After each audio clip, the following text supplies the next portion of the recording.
नमस्कार दोस्तों, मैं संतोष पटेल स्वागत करता हूं आपके अपने YouTube चैनल डिजिटल भंडार पर। यदि आप कंप्यूटर में कुछ नया सीखना चाहते हैं, कंप्यूटर एक्सपर्ट बनना चाहते हैं, तो हमारे चैनल को सब्सक्राइब करें, वीडियो को लाइक करें। आज की वीडियो में हम देखने वाले हैं सीपीसीटी एग्जाम के लिए कुछ इंपोर्टेंट क्वेश्चन को। यह सभी क्वेश्चन पहले भी सीपीसीटी एग्जाम में पूछे जा चुके हैं। इससे पहले भी मैंने सीपीसीटी एग्जाम के लिए कुछ इंपोर्टेंट क्वेश्चन की वीडियो को अपने चैनल पर अपलोड किया है। यदि आपने अभी तक वह सभी वीडियो नहीं देखे हैं तो चैनल प्लेलिस्ट में जाकर आप सभी वीडियोस को देख सकते हैं। शुरुआत करते हैं आज की वीडियो का। देखते हैं हमारा पहला क्वेश्चन क्या है। पहला क्वेश्चन ऑपरेटिंग सिस्टम से रिलेटेड है। कंप्यूटर सिस्टम के बूट होने पर कौन सा प्रोग्राम सेल्फ रन हो जाता है? तो जब भी आप कंप्यूटर सिस्टम को ऑन करते हैं तो कंप्यूटर सिस्टम बूट होता है, बूटिंग प्रोसेस चलती है। 5-10 सेकंड तक हमारा कंप्यूटर बूटिंग प्रोसेस को रन करता है, जिसमें कि सभी प्रकार के हार्डवेयर और सॉफ्टवेयर को चेक किया जाता है। जब बूटिंग प्रोसेस चलती है तब सबसे पहले ऑपरेटिंग सिस्टम हार्ड डिस्क से मेन मेमोरी में मतलब रैम में लोड होता है। ऑपरेटिंग सिस्टम एक ऐसा सॉफ्टवेयर होता है, जब हमारा कंप्यूटर सिस्टम ऑन होता है तब वह हार्ड डिस्क से ऑटोमेटिक रैम में प्राइमरी मेमोरी में लोड हो जाता है। सबसे पहले कंप्यूटर में ऑपरेटिंग सिस्टम ही रन किया जाता है, जो कि हमारे कंप्यूटर का एक सिस्टम सॉफ्टवेयर होता है। इस क्वेश्चन का सही आंसर है कंप्यूटर सिस्टम के बूट होने पर कौन सा प्रोग्राम सबसे पहले रन होता है? Operating system. इस क्वेश्चन का सही आंसर है option number C, operating system. जब आप कंप्यूटर को चालू करते हैं तब सबसे पहले ऑपरेटिंग सिस्टम ही आपके कंप्यूटर में रन होता है, मेन मेमोरी में लोड होता है। देखते हैं हमारे अगले क्वेश्चन को। नेक्स्ट क्वेश्चन एमएस वर्ड से लिया गया है। एमएस वर्ड में रीडू ऑप्शन की शॉर्टकट है। यह बहुत ही सिंपल बेसिक सा क्वेश्चन है। एमएस वर्ड में यदि आप रीडू ऑप्शन को यूज करना चाहते हो तो उसकी क्या शॉर्टकट की होती है? अंडू और रीडू दो ऐसे ऑप्शन हैं जो आपको बहुत हेल्प करते हैं। यदि आपसे कोई मिस्टेक हो जाती है और आप एक स्टेप पीछे जाना चाहते हैं, एक स्टेप बैक जाना चाहते हैं, तो आप अंडू का यूज करते हैं, जिसकी शॉर्टकट की होती है कंट्रोल+Z। कंट्रोल+Z अंडू की शॉर्टकट की होती है। अंडू हमें एक स्टेप पीछे भेजता है, एक स्टेप बैक करता है। यदि आपने अंडू का यूज किया है और आप नेक्स्ट स्टेप पर वापस आना चाहते हो तो आप रीडू का यूज कर सकते हो। अंडू हमें एक स्टेप पीछे भेजता है और यदि आपने अंडू से एक स्टेप पीछे लिया है, वापस आपको करंट स्टेट पर आना है, तो आप रीडू का यूज कर सकते हैं। अंडू और रीडू दो एडिटिंग ऑप्शन है, एडिटिंग फीचर है। अंडू की शॉर्टकट की होती है कंट्रोल+Z और रीडू की शॉर्टकट की होती है कंट्रोल+Y। यदि आपने कहीं पर अंडू का यूज किया है और आप वापस उसी स्टेट पर आना चाहते हो तो आप रीडू का यूज कर सकते हो। अंडू और रीडू दोनों ही एडिटिंग फीचर होते हैं। अंडू की शॉर्टकट की होती है कंट्रोल+Z और रीडू की शॉर्टकट की होती है कंट्रोल+Y। तो इस क्वेश्चन का सही आंसर ऑप्शन नंबर बी, कंट्रोल+Y। देखते हैं हमारे अगले क्वेश्चन को। नेक्स्ट क्वेश्चन एमएस एक्सेल से लिया गया है। बहुत ही इंपॉर्टेंट क्वेश्चन है। कई बार सीपीसीटी एग्जाम में इस टाइप के क्वेश्चन पूछे जाते हैं। एमएस एक्सेल में 5th रो और 20th कॉलम का एड्रेस क्या होगा?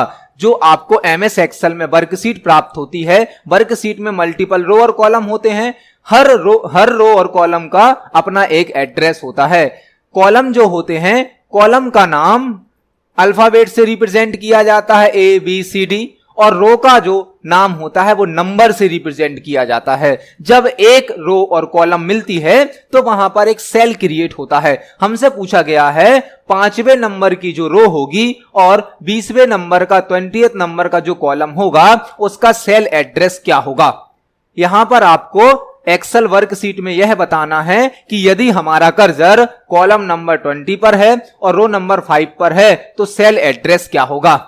ऑप्शन नंबर ए में दिया गया है S5, ऑप्शन नंबर बी है T5, ऑप्शन नंबर सी है 5S और ऑप्शन नंबर डी है 5T। तो यहां पर आपको थोड़ा सा लॉजिकल सोचना है इस क्वेश्चन को सॉल्व करने के लिए। जो वर्कशीट होती है उसमें मल्टीपल रो और कॉलम होते हैं। जो कॉलम होते हैं उनकी संख्या, उनके नाम ए से चालू होते हैं ABCD, और जो रो होती हैं उनको 1 2 3 से रिप्रेजेंट किया जाता है। तो आपको देखना है रो नंबर कौन सी है, रो नंबर 5th, तो रो तो 50 ही होगी आपकी। और 20th कॉलम है, 20 नंबर का कॉलम है, तो 20 नंबर पर यदि आप अल्फाबेट से चेक करें तो T आता है। ABCD में यदि आप देखें जो 26 अक्षर होते हैं तो 20 नंबर पर T आता है, तो T हो गया कॉलम का नाम और 5 हो गया रो का नाम। तो इस क्वेश्चन का सही आंसर है T5। यदि आप एक्सेल में 5 नंबर की रो पर और 20 नंबर के कॉलम पर हो तो आपके सेल का एड्रेस होगा T5। इस क्वेश्चन का सही आंसर है ऑप्शन नंबर बी T5। इसको हम प्रैक्टिकली देख सकते हैं एक्सेल में। देखिए आप यहां पर एक्सेल में कॉलम को A B C D से रिप्रेजेंट किया जाता है और रो को 1 2 3 से रिप्रेजेंट किया जाता है। यदि हम 20th नंबर के कॉलम पर जाते हैं तो उस कॉलम का नाम होता है T।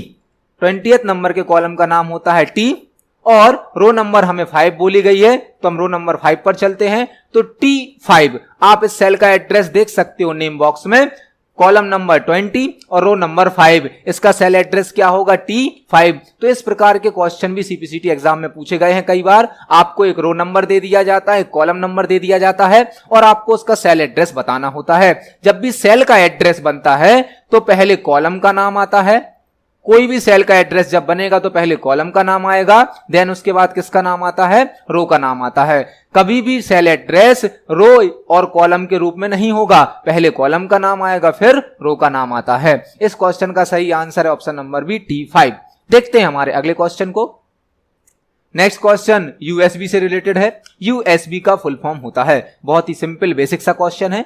यूएसबी एक पोर्ट होता है जो कि पेन ड्राइव में, कीबोर्ड में, माउस में, आज की डेट में मैक्सिमम जो डिवाइस हैं वह सभी यूएसबी पोर्ट को ही सपोर्ट करती हैं। यूएसबी एक ऐसा पोर्ट होता है जो कि आपकी किसी डिवाइस को कंप्यूटर सिस्टम से कनेक्ट करता है और यूएसबी का फुल फॉर्म होता है यूनिवर्सल सीरियल बस। यूनिवर्सल सीरियल बस, यूनिवर्सल सीरियल बस यूएसबी का फुल फॉर्म होता है। यह एक ऐसा पोर्ट होता है जो आपकी किसी डिवाइस को कंप्यूटर सिस्टम से कनेक्ट करने के काम में आता है। यूएसबी का फुल फॉर्म होता है यूनिवर्सल सीरियल बस। देखते हैं हमारे अगले क्वेश्चन को। Next question Windows operating system से लिया गया है। निम्न में से कौन सा विंडोज का वर्जन नहीं है? जो आप माइक्रोसॉफ्ट विंडोज सॉफ्टवेयर को यूज करते हैं उसके कई वर्जन मार्केट में उपलब्ध हैं, तो हमसे यहां पूछा गया है कि कौन सा इनमें से वर्जन नहीं है। विंडो विस्टा एमएस ऑफिस का, एमएस विंडोज का एक वर्जन है, माइक्रोसॉफ्ट कंपनी का एक वर्जन है, विंडो 7 भी एक वर्जन है, विंडो 10 भी एक वर्जन है, लेकिन विंडो 6 माइक्रोसॉफ्ट कंपनी द्वारा बनाया कोई वर्जन नहीं है। तो इस क्वेश्चन का सही आंसर है option number B Windows 6। Windows 6 नाम से कोई भी ऑपरेटिंग सिस्टम या सॉफ्टवेयर माइक्रोसॉफ्ट कंपनी ने नहीं बनाया है। मतलब इस क्वेश्चन का आंसर है option number B Windows 6। Windows 6 कोई भी विंडोज का वर्जन नहीं है। देखते हैं हमारे अगले क्वेश्चन को। नेक्स्ट क्वेश्चन बहुत इंपॉर्टेंट है जो कि ब्राउजर से लिया गया है, गूगल क्रोम से। गूगल क्रोम ब्राउजर का फर्स्ट वर्जन किस ईयर में रिलीज किया गया था? तो गूगल क्रोम एक वेब ब्राउजर है जो कि वेबसाइट और वेब पेज को शो करता है। गूगल क्रोम एक वेब ब्राउजर है जिसका यूज वेब पेज और वेबसाइट को शो करने के लिए किया जाता है और हमसे पूछा गया है गूगल क्रोम का पहला वर्जन किस ईयर में बनाया गया था?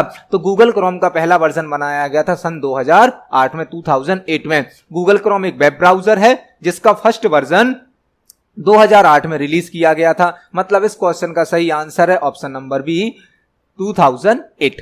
देखते हैं हमारे अगले क्वेश्चन को। नेक्स्ट क्वेश्चन कंप्यूटर हार्डवेयर से लिया गया है। सीडी रोम का फुल फॉर्म होता है। सीडी रोम एक ऑप्टिकल डिस्क है जो कि एक सेकेंडरी स्टोरेज डिवाइस होती है, तो हमें यहां पर सीडी रोम का फुल फॉर्म बताना है। सीडी का फुल फॉर्म होता है कॉम्पैक्ट डिस्क।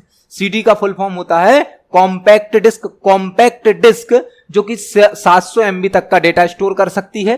ठीक है, अब सीडी के साथ यहां पर रोम ऐड कर दिया गया है, तो रोम का फुल फॉर्म होता है रीड ओनली मेमोरी। आपको यदि सीडी का फुल फॉर्म पता है और रोम का फुल फॉर्म पता है तो इस क्वेश्चन का आंसर आपको पहले से पता होगा। सीडी मतलब होता है कॉम्पैक्ट डिस्क और रीड ओनली मेमोरी होता है रोम का फुल फॉर्म। मतलब इस क्वेश्चन का सही आंसर है compact disc read only memory. CD का मतलब होता है कॉम्पैक्ट डिस्क, रोम का मतलब होता है रीड ओनली मेमोरी। मतलब इस क्वेश्चन का सही आंसर है option number D compact disc read only memory. देखते हैं हमारे अगले क्वेश्चन को।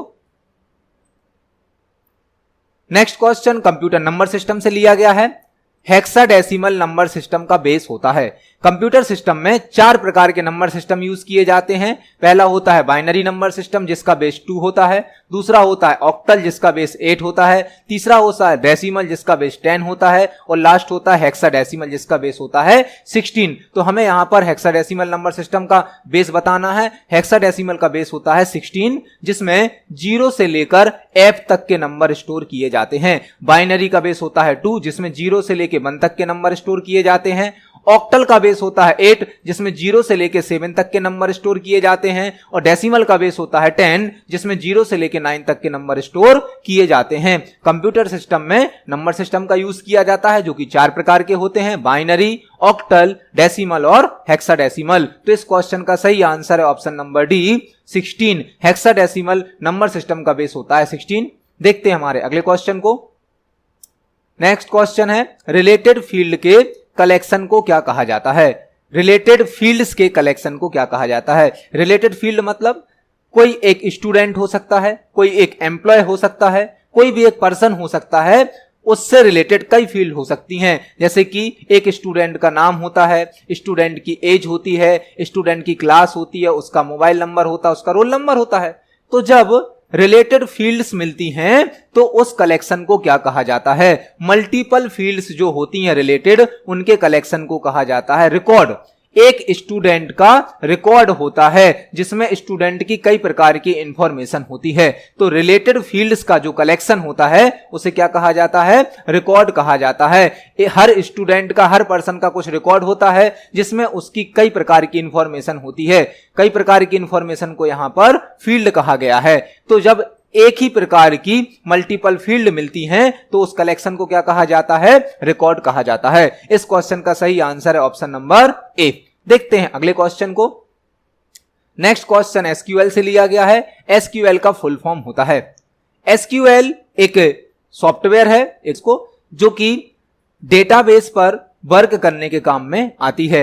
एसक्यूएल का यूज होता है डेटाबेस को मैनेज करने के लिए, डेटाबेस पर क्वेरी लगाने के लिए, डेटाबेस को अपडेट करने के लिए, डिलीट करने के लिए। तो यह एक ऐसा सॉफ्टवेयर है जो डेटाबेस मैनेजमेंट का काम करता है। और एसक्यूएल का फुल फॉर्म होता है structure query language. Structure query language SQL एक सॉफ्टवेयर होता है जो कि डेटाबेस पर मैनेजमेंट करने का, ऑपरेशन परफॉर्म करने का आपको सर्विस प्रोवाइड करता है। इसमें मल्टीपल टाइप की क्वेरी होती हैं जो कि डेटा पर कई प्रकार के ऑपरेशन परफॉर्म करती हैं। इसका फुल फॉर्म होता है स्ट्रक्चर क्वेरी लैंग्वेज। एसक्यूएल एक सॉफ्टवेयर है जो कि डेटाबेस मैनेजमेंट के काम में आता है और एसक्यूएल का फुल फॉर्म होता है स्ट्रक्चर क्वेरी लैंग्वेज। देखते हैं हमारे अगले क्वेश्चन को। स्टोरेज डिवाइस में बनाए गए मेन फोल्डर को क्या कहा जाता है? कोई भी स्टोरेज डिवाइस जो होती है, हार्ड डिस्क है, फ्लॉपी डिस्क है, सीडी है, डीवीडी है, पेन ड्राइव है, उसमें जो पहला मेन फोल्डर बनाया जाता है उसे क्या कहा जाता है? प्लेटफॉर्म, इंटरफेस, रूट डायरेक्टरी या होम पेज। तो जब भी हम किसी डिवाइस में पहला फोल्डर बनाते हैं जो हमारा मेन फोल्डर होता है उसे कहा जाता है रूट डायरेक्टरी। क्योंकि कंप्यूटर में जो फाइल सिस्टम होता है, फाइल और फोल्डर को व्यवस्थित करने का तरीका होता है वो ट्री फॉर्मेट में होता है। ट्री फॉर्मेट में मतलब यहां पर एक पहला मेन फोल्डर होता है जिसे रूट कहा जाता है। इस रूट फोल्डर के मल्टीपल चाइल्ड फोल्डर होते हैं या सब फोल्डर होते हैं। इनके भी अपने कई सब फोल्डर या चाइल्ड फोल्डर हो सकते हैं। तो जो भी फाइल सिस्टम होता है उसके पहले फोल्डर को कहा जाता है रूट डायरेक्टरी। मतलब कि रूट फोल्डर, मेन फोल्डर, किसी भी स्टोरेज डिवाइस का जो पहला फोल्डर होता है उसे कहा जाता है रूट डायरेक्टरी। देखते हैं हमारे अगले क्वेश्चन को। नेक्स्ट क्वेश्चन ईमेल से लिया गया है। ईमेल सेंड करने के लिए किस प्रोटोकॉल का उपयोग किया जाता है? ईमेल को सेंड करने के लिए यूज होने वाला प्रोटोकॉल है एसएमटीपी। एसएमटीपी का मतलब होता है simple mail transfer protocol. Simple mail transfer protocol. यदि कोई भी ईमेल सेंड और रिसीव किया जाता है तो उसके लिए एक प्रोटोकॉल की आवश्यकता होती है जिसका नाम होता है SMTP, simple mail transfer protocol. Simple mail transfer protocol. इस क्वेश्चन का सही आंसर है ऑप्शन नंबर सी, एसएमटीपी। देखते हैं हमारे अगले क्वेश्चन को। नेक्स्ट क्वेश्चन है जब आप किसी फाइल को डिलीट करते हैं तब यह डिफॉल्ट रूप से ब्लैंक में स्टोर हो जाती है। जब भी आप अपने कंप्यूटर से किसी फाइल फोल्डर को या किसी ऑब्जेक्ट को डिलीट करते हो तो वह अपने आप बाय डिफॉल्ट कहां सेव हो जाती है? आपने देखा होगा जब भी आप कंप्यूटर से किसी ऑब्जेक्ट को डिलीट करते हो तो वह बाय डिफॉल्ट कहां सेव हो जाता है? रिसाइकिल बिन में। जैसे कि घर में डस्टबिन होती है, डस्टबिन में आप कचरा डालते हैं, उसी प्रकार से कंप्यूटर में जो भी आप डिलीट करते हो वह रिसाइकिल बिन में स्टोर हो जाता है। आपको याद रखना है, बिन से डस्टबिन में कचरा घर में यूज की जाती है डस्टबिन, उसी प्रकार से कंप्यूटर का जो कचरा है वह डिलीट करने पर कहां चला जाता है? रिसाइकिल बिन में चला जाता है। तो जब भी आप कंप्यूटर से किसी ऑब्जेक्ट को डिलीट करते हो हो वह रिसाइकिल बिन में स्टोर हो जाता है। इस क्वेश्चन का सही आंसर है ऑप्शन नंबर ए। देखते हैं हमारे अगले क्वेश्चन को।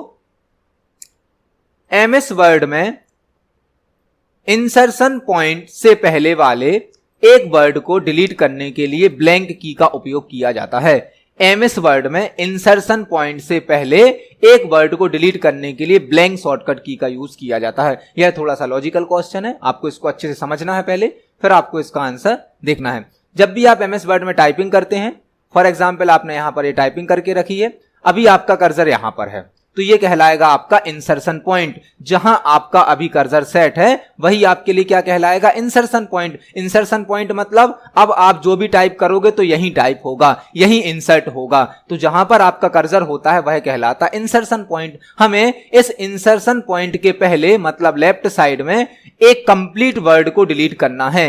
एक कंप्लीट वर्ड को डिलीट करना है तो उसकी क्या शॉर्टकट की होगी।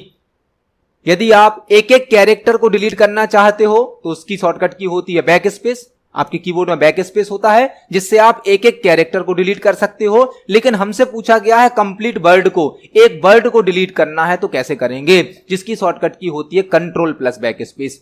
यदि आप एक एक कैरेक्टर को डिलीट करना चाहते हो तो बैक स्पेस अकेला यूज करिए, और यदि आप एक पूरा वर्ड डिलीट करना चाहते हो तो आप कंट्रोल के साथ बैक स्पेस का यूज कर सकते हैं। इसको हम एमएस वर्ड में प्रैक्टिकली देख लेते हैं। यह एमएस वर्ड है जहां पर मैंने एक एग्जाम्पल के लिए पैराग्राफ टाइप करके रखा है। फॉर एग्जाम्पल मेरा कर्सर अभी यहां पर है, मैंने डॉक्यूमेंट के बाद कर्सर को सेट किया है। मुझे लेफ्ट साइड में जो डॉक्यूमेंट लिखा है उसको डिलीट करना है। आप यदि सिंगल कैरेक्टर डिलीट करना चाहते हैं तो बैक स्पेस का यूज कर सकते हैं, ये बैक स्पेस से सिंगल कैरेक्टर डिलीट होता है। बट यदि आप एक बार में पूरा वर्ड डिलीट करना चाहते हैं तो कंट्रोल के साथ बैक स्पेस को प्रेस करेंगे। आप देख सकते हैं कंट्रोल प्लस बैक स्पेस से आपका एक कंप्लीट वर्ड डिलीट हो जाता है। यदि आप सिंगल कैरेक्टर को डिलीट करना चाहते हैं तो आप बैक स्पेस का यूज कर सकते हैं, और यदि आप कंप्लीट वर्ड को डिलीट करना चाहते हैं तो कंट्रोल के साथ बैक स्पेस का यूज कर सकते हैं। इस क्वेश्चन का सही आंसर है option number A, control plus back space. देखते हैं हमारे अगले क्वेश्चन को। नेक्स्ट क्वेश्चन भी एसक्यूएल से लिया गया है। एसक्यूएल में डेटा को रिसीव करने के लिए किस कमांड का उपयोग किया जाता है। एसक्यूएल एक डीबीएमएस सॉफ्टवेयर है जो डेटाबेस मैनेजमेंट के काम में आता है। डेटाबेस पर कई प्रकार की क्वेरी लगाने की सुविधा देता है आपको। तो हमसे पूछा गया है यदि हम डेटाबेस से किसी डेटा को रिसीव करना चाहते हैं, किसी डेटा को देखना चाहते हैं तो एसक्यूएल में कौन सी क्वेरी का यूज किया जाता है। एसक्यूएल में कई प्रकार की क्वेरी यूज होती हैं, जैसे कि इंसर्ट क्वेरी है, यह नए डेटा को ऐड करती है। नया डेटा यदि आपको कहीं ऐड करना है, कोई नया रिकॉर्ड ऐड करना है तो इंसर्ट क्वेरी का यूज किया जाता है। यदि आपको कोई डेटा डिलीट करना है तो डिलीट क्वेरी का यूज किया जाता है। यदि आपको किसी पुराने डेटा को बदलकर अपडेट करना है, चेंज करना है तो अपडेट क्वेरी का यूज किया जाता है। और यदि आपको जो डेटा पहले से स्टोर है उसको देखना है, प्राप्त करना है तो सिलेक्ट क्वेरी का यूज किया जाता है। इस क्वेश्चन का सही आंसर है option number C, select query. SQL की आपको एक साथ 4 क्वेरी यहां पर पढ़ने मिल गई। यदि आपको एसक्यूएल में कोई नया रिकॉर्ड इंसर्ट करना है तो आप इंसर्ट क्वेरी का यूज करेंगे। यदि आपको कोई रिकॉर्ड डिलीट करना है तो डिलीट क्वेरी का यूज करेंगे। यदि आपको रिकॉर्ड को सिलेक्ट करके देखना है, प्राप्त करना है तो सिलेक्ट क्वेरी का यूज करेंगे। और यदि किसी डेटा को अपडेट करना है, चेंज करना है तो वहां पर अपडेट क्वेरी का यूज किया जाता है। तो इस क्वेश्चन का सही आंसर है option number C, select query. आज की वीडियो में हमने सीपीसीटी एग्जाम के लिए इंपोर्टेंट क्वेश्चन पर डिस्कस किया। यह सभी क्वेश्चन पहले भी सीपीसीटी एग्जाम में पूछे जा चुके हैं। आप सभी क्वेश्चन को अच्छे से तैयार करें। वीडियो पसंद आती है तो वीडियो को लाइक करें, ज्यादा से ज्यादा शेयर करें। मिलते हैं अगली वीडियो में। धन्यवाद।